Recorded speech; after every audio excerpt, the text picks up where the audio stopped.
Hi, welcome to Ambi's Views, where we deep dive into your favorite films and TV shows. And just an FYI, there will be some spoilers in this video. The Little Things is another detective film that we have seen a million times before, but let's keep going.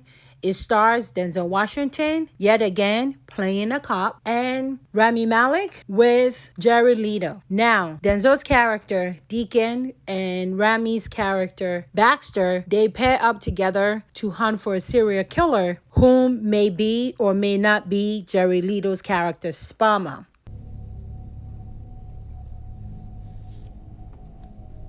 Throughout the film, we see Deacon and Baxter searching for this killer using unorthodox methods, aka illegally searching suspects' home and cars.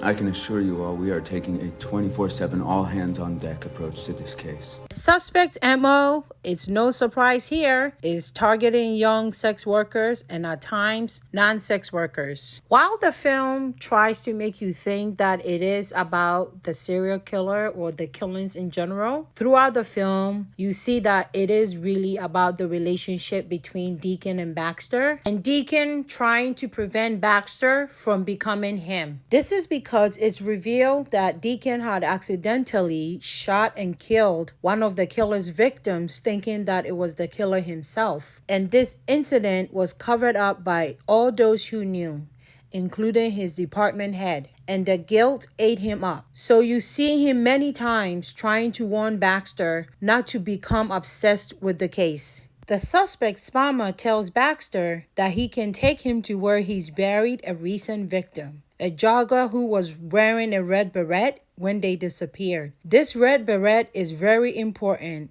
and we will come back to it. Baxter gets in the car with Spama, which, by the way, was very stupid and dumb. But anyway, he gets in the car with Spama, they drive to a desert, and he gives Baxter a shovel to start digging because he said he doesn't remember where he buried this body. Baxter digs about 4 to 6 holes with no bodies inside of them. While digging, Spama taunts him by mentioning his wife and children. This resulted in Baxter hitting Spama with a shovel, instantly killing him. Now, I'm sorry, but the hit was not that hard. There's nothing you can do about it.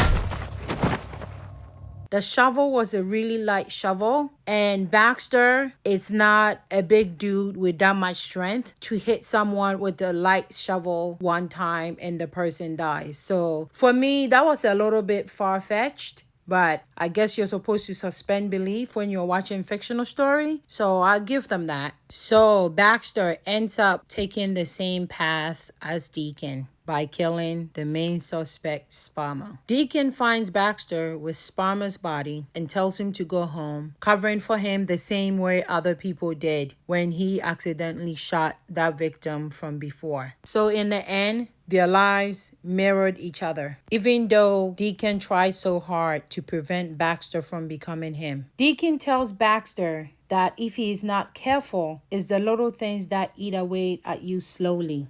It's the little things, Jimmy. It's the little things that rip you apart. It's the little things that get you caught.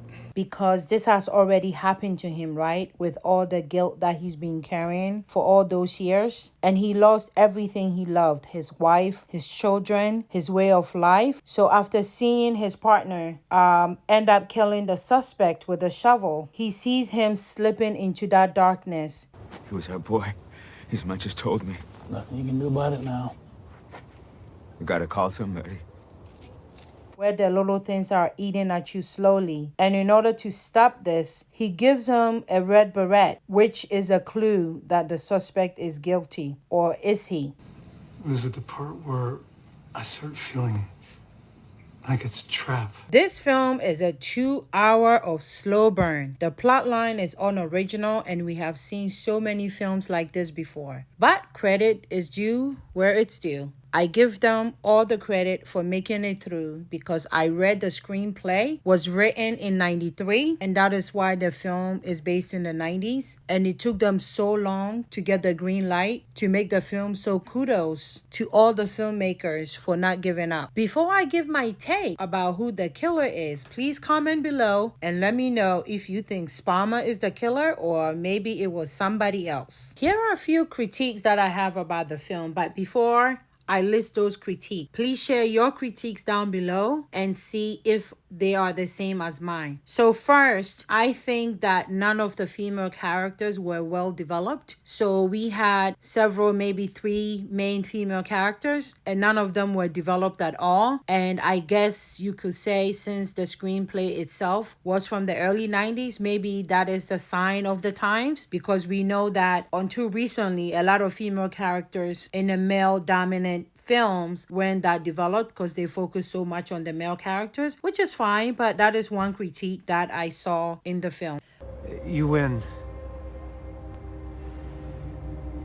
I'll take you to her. Another critique, which to me was the biggest what the you-know-what moment in the film, was Baxter making the decision to get in a car with Spama to begin with, and not handcuffing the weirdo in the first place. I highly doubt that was police protocol, but I guess this could be because of the way they molded Baxter's character. He was so focused on getting the killer that his main goal was just to see if Spama could be the killer. So, but for me, that whole decision of getting inside the car, not handcuffing him, then when they get to the desert, he dug the holes himself with his gun in his, with his gun in his holster, where Spama could have easily taken that gun at any time and shot him. So I mean, I don't know, it was very dumb for me when I was watching it. And while watching it, I was thinking, oh my goodness, Spama is going to take Baxter's gun and shoot him, and if he did, he would have deserved it because he made such stupid decisions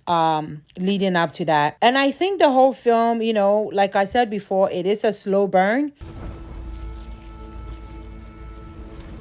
It could have been edited down. It is 2 hours. I also think it would have been great, super, to see all the 3 characters together more often. So Deacon, Baxter, and Spama, you have at your disposal 3 amazing Oscar-winning actors. We want to see more of them together in one room. Why is that? Why is that? Whoa. That's what I want to know. Back on. Hey, it's all right. It's all right. And to see them feed off each other's talents, I think that would have been amazing to see more of it. What's your take on the film? Do you think the weirdo Spama is the killer? Thank you for watching. Please like, comment below, and subscribe.